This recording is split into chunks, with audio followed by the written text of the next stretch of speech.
वालेकुम नाज़रीन, मैं हूं शेख रहमत अली, आप देख रहे हैं क्राइम टुडे न्यूज। नाज़रीन, जिस तरह से हाल ही में हुमायूं नगर पुलिस स्टेशन के इंस्पेक्टर के सुनील किशोर को मेमो दिया गया और ट्रांसफर किया गया कार हेडक्वार्टर में, इन पर यह भी इल्जाम है कि ये करीब 3 साल इस पुलिस स्टेशन में रहे हैं, लेकिन एक भी बार रोडी शीटरों की काउंसलिंग नहीं की। यानी ऐसे कई पुलिस वाले हैं जो मुफ्त में तनख्वाह लेते हैं और काम करते हैं। रोडी शीटरों का, लैंड माफिया का, पॉलिटिकल लीडर का तनख्वाह तो आम आदमी के जेब से लिया जाता है और उनसे लेकर उनको ही पुलिस स्टेशन के बाहर बिठाया जाता है घंटों तक, और उनके साथ इंसाफ नहीं होता। और ऐसे चौपलूसी करने वाले पुलिस वालों का यही हाल होना चाहिए। ऐसा एक पुलिस स्टेशन नहीं है ये, और भी कई पुलिस स्टेशन है वेस्ट जोन में, साउथ जोन में, जो लगातार पॉलिटिकलों के लिए काम कर रहे हैं। एक बहुत बड़ी चेन है ये, जो रिकमेंडों पे स्टेशनों में आए हैं और उनके लिए ही काम कर रहे हैं।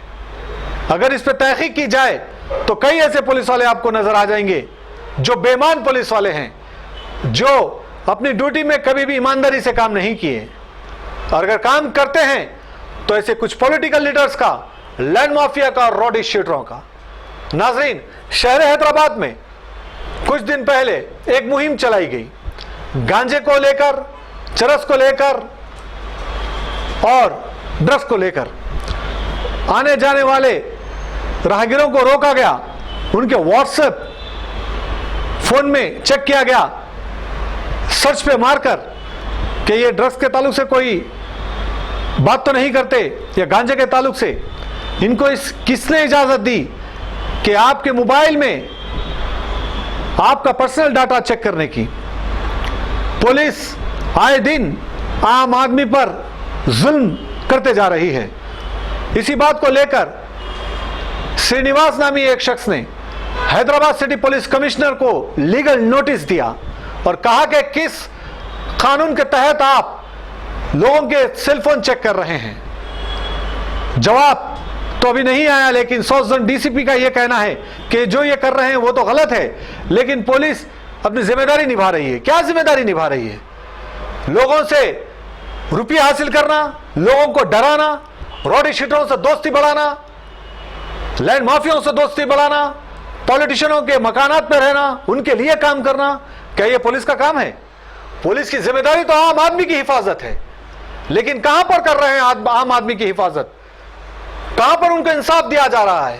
हम बार बार ये मसले को उठा रहे हैं क्योंकि आपको भी समझ में आए कि पुलिस की असली जिम्मेदारी क्या है और वो निभा क्या रहे हैं। जब तक आप नहीं समझेंगे तब तक ये सिस्टम बदलने वाला नहीं है। हमारी जिम्मेदारी हम बोलते रहेंगे, लेकिन अमल करना आपकी जिम्मेदारी है, तभी जाकर हमारा ये सिस्टम बदलेगा। वरना याद रखिए, जिस तरह से मजलूमों को फंसाया जा रहा है, जिस तरह से उन पर केसेस दर्ज किए जा रहे हैं, वो दिन दूर नहीं, आप तमाशा देखने वालों पर, आप पर भी एक बार ऐसे ही हादसा होगा और इसी तरह से पुलिस काम करेगी।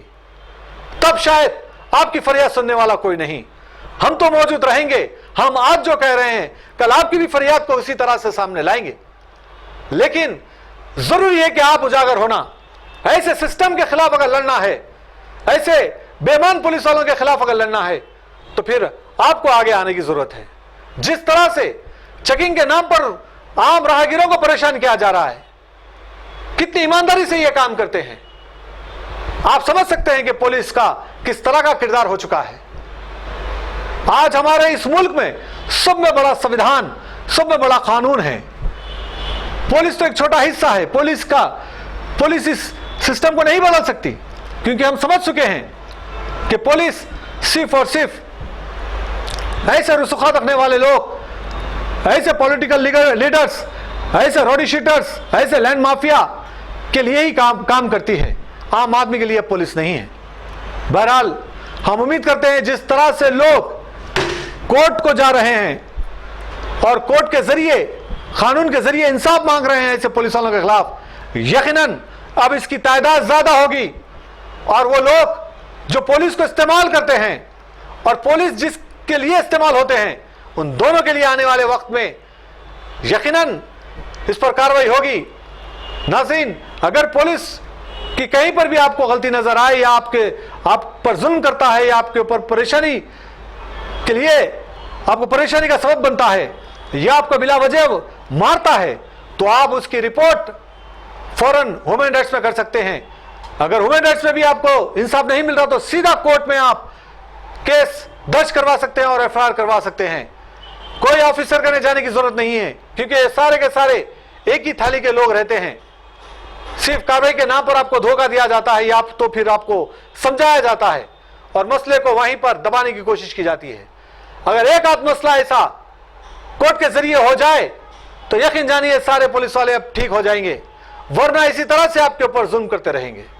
बहरहाल हम उम्मीद करते हैं कि हम जो कोशिश कर रहे हैं बोलने की आप समझें और ऐसे बेईमान पुलिस वालों के लिए आप उनके खिलाफ लड़ने के लिए तैयार हो जाएं, क्योंकि हमारे इस मुल्क में हमें हमारा संविधान इजाजत देता है कि ऐसे लोगों के खिलाफ भी कार्रवाई करें, क्योंकि हम पर भी वो कानून है कि हम वो कानून का इस्तेमाल करें और कानून के जरिए ऐसे पुलिस वालों को बर्खास्त भी कर सकते हैं। बहरहाल हम उम्मीद करते हैं कि आप जागेंगे और बहुत जल्द जागेंगे और जागने के बाद इस मुल्क में फिर एक बार इंकलाब आएगा और ऐसे बेईमान लोगों से हमें छुटकारा मिलेगा।